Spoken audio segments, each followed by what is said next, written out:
Hello everyone, I really hope you are doing great. आज हम लोग स्टार्ट करेंगे एक नया act which is called Indian partnership act 1932। देखो, इस एक्ट में 8 चैप्टर्स हैं, 2 स्केड्यूल्स हैं, 74 सेक्शंस हैं। बहुत ज़्यादा सेक्शंस नहीं है, सिर्फ 74 सेक्शंस हैं और हमें इन 74 सेक्शंस को पढ़ना है। आज के इस क्लास में हम सेक्शन नंबर 1 से लेकर के 5 तक की पढ़ेंगे। ठीक है, पहली बात तो ये।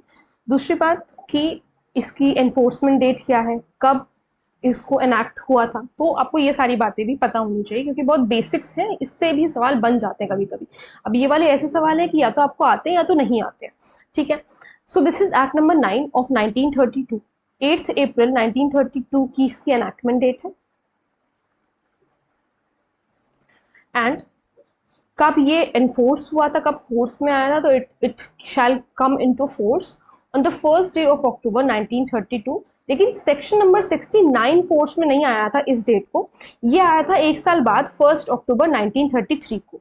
ठीक है, दो बातें हैं। क्या बात है? सबसे पहली बात ये है कि जो पूरा एक्ट है वो एनफोर्स हुआ था फर्स्ट डे ऑफ अक्टूबर, यानी कि 1 अक्टूबर 1932 को। लेकिन सेक्शन 69 इस दिन एनफोर्स नहीं हुआ था, ये पूछा जा सकता है। सेक्शन नंबर 69 कब एनफोर्स हुआ था? First day of October 1933, just एक साल बाद, 1 year later.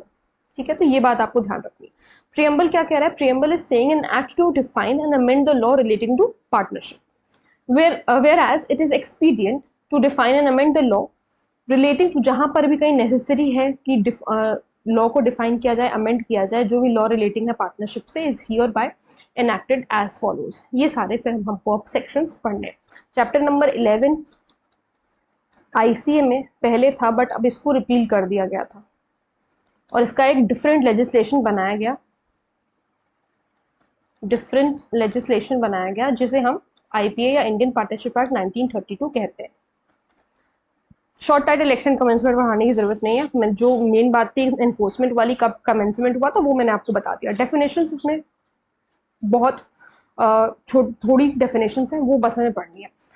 So section number 2 definitions के बारे में बताता है। कहता है, in this act unless there is anything repugnant in the section subject और कंटेक्स्ट। कह रहा है कि इस एक्ट में जहां कहीं भी एक्ट ऑफ अ फर्म लिखा हुआ है तो उसका मतलब यही होगा जो हमने यहाँ इस डेफिनेशन में बता दिया। हाँ, लेकिन अगर कंटेक्स्ट में पैराग्राफ में कोई और बात लिखी हुई है तो आप वो मान लोगे। ठीक है, जनरली क्या है कि जो लिखा हुआ है डेफिनेशन में वही मानना है, लेकिन अगर सब्जेक्ट में या कंटेक्स्ट में कुछ और, वो फिर वहां पर वो मेंशन करके देंगे, एक्सप्लेनेशन चाहे लगा देंगे, चाहे कुछ ऐसा लगा देंगे जिसमें वो हो जाएगा कि भाई इसको हम डेफिनेशन के हिसाब से नहीं लेकर के चल रहे हैं, इस मीनिंग को हम दूसरी तरफ से लेकर के चल रहे हैं। ठीक है, अब क्लॉज ए में an act of a firm की डेफिनेशन है। कह रहा है मीन्स एनी एक्ट, कोई भी एक्ट, कोई भी कार्य। ठीक है, एक बहुत ही माइन्यूट सा डिफरेंस है। जब आप एक्ट लिखते हैं तो आप अधिनियम की बात कर रहे हैं, किसी लॉ की बात कर रहे हैं। ठीक है, जब हम छोटा वाला ए और इससे एक्ट लिखते हैं तो ये हम बात कर रहे हैं किसी कार्य के बारे में। ठीक है, ये डिफरेंस है, इस डिफरेंस को याद रखना। जब भी कभी भी आपको ये लिखना है, अगर आप ये वाला एक्ट लिख रहे हो तो इसका ए कभी भी छोटा नहीं होगा, ये बात ध्यान रखना, वो पूरा मीनिंग बदल जाएगा अगर आप लॉ के स्टूडेंट हो तो। अब क्या है an act of a firm? क्या है? कोई भी एक्ट या ओमिशन। एक्ट का मतलब है कार्य करना, ओमिशन एक ऐसी चीज है जो कि आपको करनी चाहिए थी, आपकी ड्यूटी थी करना, बट आपने नहीं किया। ठीक है, कोई भी एक्ट या ओमिशन हो सकता है बाय ऑल पार्टनर्स, चाहे सारे पार्टनर्स ने किया हो या किसी एक पार्टनर ने किया हो या किसी एजेंट ने किया हो, उस फर्म के एजेंट ने किया हो, जो कि राइट दे रहा है। किस चीज का राइट दे रहा है? एनफोर्सिएबल बाय और अगेंस्ट द फर्म। किस चीज का राइट मिल रहा है? या तो एक कोई ऐसा कार्य या कोई ऐसा ओमिशन किया गया है जिससे आप फर्म के अगेंस्ट केस कर सकते हो या फर्म आपके अगेंस्ट केस कर सकती है। दोनों बातें हैं। बाय और अगेंस्ट बोल रहा है ना, या तो फर्म केस कर सकती है या तो फर्म के अगेंस्ट केस हो सकता है। और ये हो क्यों रहा है? ये राइट अराइज क्यों हो रही है? क्योंकि कोई ऐसा एक्ट या ओमिशन किया गया है। किसके द्वारा किया गया है? सारे पार्टनर्स के द्वारा या तो किया गया है, या किसी एक पार्टनर के द्वारा किया गया है, या फिर फर्म के एजेंट के द्वारा किया गया है। ठीक है, तो ये है 2 क्लॉज ए की डेफिनेशन। अब 2 क्लॉज बी में बिजनेस के बारे में बताया गया, तो उन्होंने ऐसा कुछ डिफाइन नहीं किया बिजनेस को, बस इसमें उन्होंने ये बताया कि इंक्लूड्स एवरी ट्रेड। उसमें ट्रेड भी आएगा, ऑक्यूपेशन भी आएगा, प्रोफेशन भी आएगा। बिजनेस को एक पर्टिकुलर केस में डिफाइन किया गया है, उसको मैं आगे आपको नेक्स्ट अभी बताऊंगी लास्ट में, तो इसलिए जो है लास्ट तक देखना, हम कुछ केसेस डिस्कस करेंगे। प्रिस्क्राइब्ड का मतलब क्या है? प्रिस्क्राइब का मतलब वही है जो हर एक एक्ट में होता है कि जो भी रूल्स यहाँ पर इस एक्ट में बनाए गए हैं उसको हम प्रिस्क्राइब कहेंगे। फिर थर्ड पार्टी कौन है? So third party used in relation to a firm और a to a partner therein means any person, कोई भी पर्सन जो कि पार्टनर नहीं है लेकिन रिलेशन में है किसी पार्टनर के, फर्म का कोई पार्टनर है उसके रिलेशन में है कोई पार्टी, तो उसको हम थर्ड पार्टी कहते हैं, लेकिन वो पार्टनर नहीं है फर्म का। समझ में आया? ये जो थर्ड पार्टी है, जैसे for example x is a partner in firm, इसके रिलेशन में कोई वाई पर्सन है, तो ये थर्ड पार्टी होगा क्योंकि इसके रिलेशन में, ये पार्टनर नहीं है फर्म का लेकिन ये इसके रिलेशन में। फिर एक्सप्रेशंस यूज्ड, अब वो वही चीज है कि जो भी एक्सप्रेशंस यहाँ पर यूज करे गए हैं बट यहाँ पर डिफाइन नहीं किए गए इंडियन पार्टनरशिप एक्ट में, बट वो डिफाइन किए गए हैं इंडियन कॉन्ट्रैक्ट एक्ट में 1872, तो सेम मीनिंग होगा जो कि इंडियन कॉन्ट्रैक्ट एक्ट में बताया गया है। ठीक, अब ये सेक्शन नंबर 3 सेम वही सोगा वाला सेक्शन है जो हम लोगों ने पढ़ा है। फिर से एक बार देखो, applications of provisions of act 9 of 1872, Indian contract की बात कर रहे हैं, कह रहा है the unrepealed provisions of the Indian contract act, वो प्रोविजंस जिन्हें, जो अनरिपील्ड है या जिन्हें रिपील नहीं किया गया है, ठीक है, shall continue to apply to firms. मैंने आपको बताया था ना कैसे बेरक पढ़नी है, कॉमा जहां पर खत्म हुआ है वहां पे तुरंत ढूंढो दूसरे लाइन में कि कॉमा कहाँ दिया हुआ है, और उस लाइन के बाद सीधे उस लाइन को पढ़ो पहले, ठीक है, दूसरी लाइन को पढ़ो।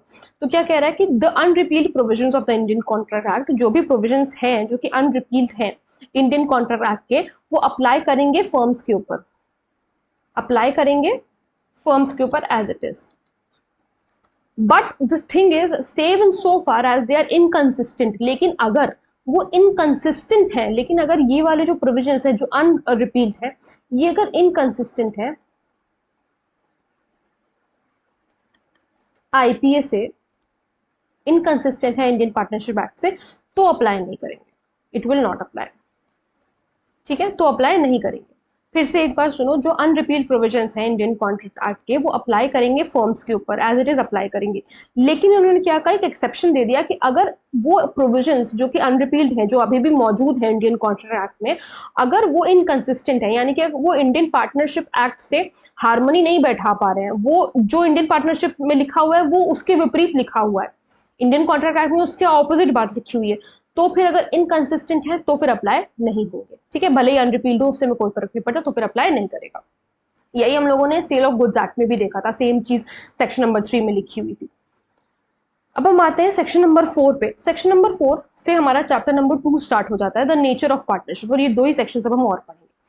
इसमें डेफिनेशन बता रखी है पार्टनरशिप की, पार्टनर की, फर्म की एंड फर्म नेम की। तो पार्टनरशिप क्या कह रहा है, partnership is the relation between person who have agreed to share the profits, जिन्होंने आपस में अग्री किया है कि जो भी वो बिजनेस करेंगे उसका जो भी प्रॉफिट है वो आपस में बांटेंगे, कैरीड ऑन बाय ऑल, या फिर उनमें से कोई भी जो उनके उनके बिहाफ पर जो भी कोई बंदा मान लो एक्ट कर रहा है, तो वो persons who have entered into partnership with one another, जो भी पर्सन एक दूसरे के साथ पार्टनरशिप में एंटर हुए हैं उन्हें हम इंडिविजुअली पार्टनर्स कहते हैं, और कलेक्टिवली जब हम इनको कहेंगे तो हम फर्म कहेंगे, ठीक है, कलेक्टिवली जब हम इनकी बात करेंगे तो हम उनको फर्म कहेंगे।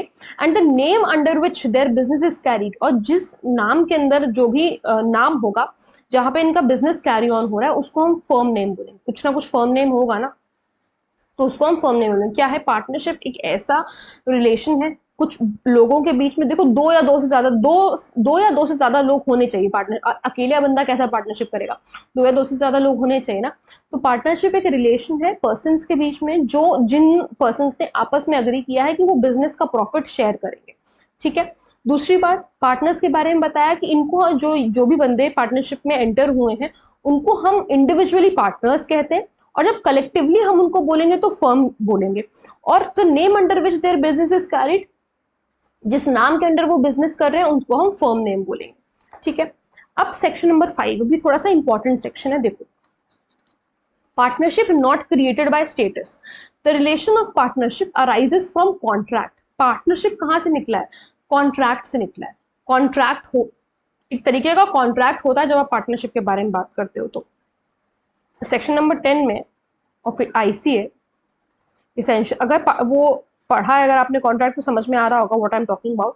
Section number 10 of Indian contract act talks about essentials of contract, तो वो होना चाहिए किसी भी पार्टनरशिप को, पार्टनरशिप बनने के लिए, and not from status. Partnership किससे अराइज हो रही, कॉन्ट्रैक्ट से अराइज हो रही, किसी स्टेटस से अराइज नहीं हो रही।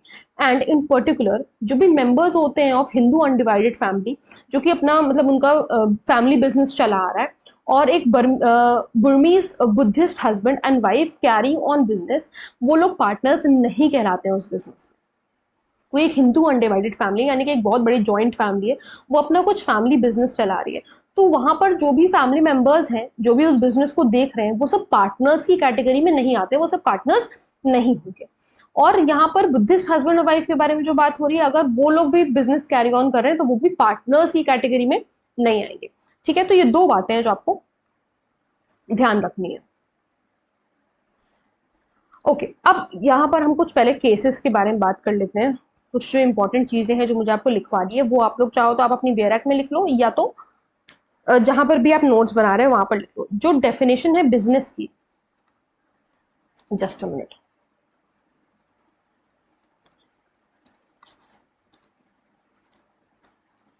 Definition of business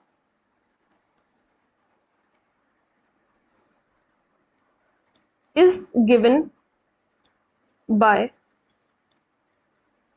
James L, ये जस्टिस थे, ठीक है, justice in case of Smith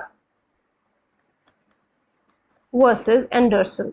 Anderson, Smith versus Anderson के केस में जस्टिस ने एक डेफिनेशन दी थी, किसकी, बिजनेस की डेफिनेशन दी थी। यही मैं आपको केस कह रही थी कि वहां पर बिजनेस की डेफिनेशन, क्योंकि वो जो है वो इंक्लूसिव डेफिनेशन है जो हमारे एक्ट में दे रखी है, वहां पर बता नहीं रखा कि बिजनेस क्या है, उसमें बी से बताया कि क्या इंक्लूड हो रहा है बिजनेस में। तो क्या डेफिनेशन दी इन्होंने, इन्होंने कहा बिजनेस इज एनी एडवेंचर, एक एडवेंचर है विच ऑन बीइंग सक्सेसफुल, जब सक्सेसफुल हो जाता है, गिव्स प्रॉफिट। भाई जब सक्सेसफुल होगा तभी ना प्रॉफिट देगा, तो ऐसा अगर ऐसा एडवेंचर है जो कि जब सक्सेसफुल हो जाता है तो प्रॉफिट देता है। ये तो पहली बात हो गई। दूसरी बात, कुछ और चीजें हैं जो पॉइंट्स हैं, वो क्या, ये अब हमारा केस खत्म हो गया, अब इससे कोई मतलब नहीं है, ठीक है, अब इससे कोई मतलब नहीं। अब देखो, the purpose of business, business का पर्पस क्या है, बिजनेस कर क्यों रहे हैं, मस्ट बी, क्या होना चाहिए बिजनेस का purpose, just a minute,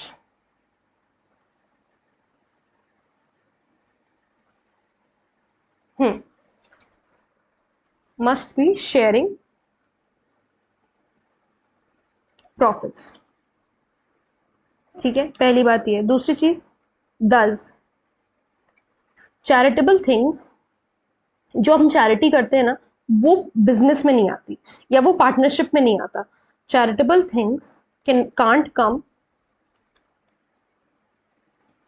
under partnership. अगर आपने साथ में मिलके कुछ चैरिटी करी है तो वो पार्टनरशिप में नहीं आएगा। ठीक है, अब इसके भी दो केसेस हैं, वो कौन से केसेस हैं, देखो, सबसे पहला केस है पोथीरमा वर्सेस पोथीरामा, पोथीरमा वर्सेस पोथीरामा। इसको कैसे प्रोनाउंस करते हैं, ये सही है नहीं, ये मुझे नहीं पता, लेकिन केस का नाम यही है।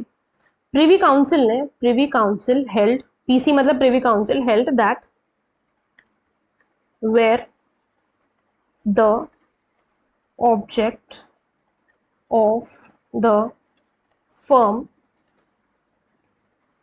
is not making profit, then there can be no business।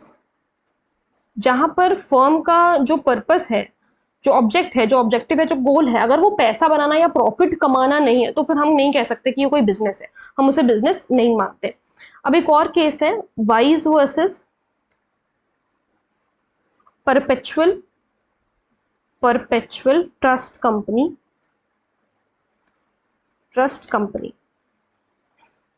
इसमें क्या कहा गया था, अच्छा अभी देखो, अब ये दिख नहीं रहा है, जस्ट अ मिनट, कोशिश करती हूँ कि दिखे। हाँ ये दिख रहा है ना, अब मैं इसके आगे लिख नहीं रही हूँ, just dictating. Vice versus perpetual trustee, trust company नहीं है, ट्रस्टी कंपनी है, इट इज ट्रस्टी कंपनी। ठीक है, इसमें ये कहा गया था, हेल्ड दैट चैरिटेबल इंस्टीट्यूशंस, जो चैरिटेबल इंस्टीट्यूशंस होते हैं, आर नॉट प्रॉफिटेबल इंस्टीट्यूशंस, ये प्रॉफिटेबल इंस्टीट्यूशन नहीं है, therefore they can not contract any business. फिर से एक बार, charitable institutions are not profitable institution, therefore they can not contract any business. क्योंकि जो हमारे चैरिटेबल इंस्टीट्यूशन है वो कहीं से प्रॉफिटेबल इंस्टीट्यूशन नहीं है, वहां से कोई प्रॉफिट नहीं आप कमा रहे हो, इस वजह से हम ये कह रहे हैं कि उससे आप बिजनेस नहीं कर सकते। ठीक है, तो ये थी कुछ चीजें जो कि इंपॉर्टेंट थी। सो आई रियली होप आपको सारे केसेस समझ में आए होंगे, जो भी हमने सेक्शंस पढ़े, सेक्शन नंबर 1 से लेकर के 5 तक, वो सारे सेक्शंस अच्छी तरीके से समझ में आए होंगे। अगर कोई प्रॉब्लम है, कोई डाउट है, तो आप लोग मुझसे कमेंट सेक्शन में पूछ सकते हैं। मिलते हैं नेक्स्ट वीडियो में। Thank you so much.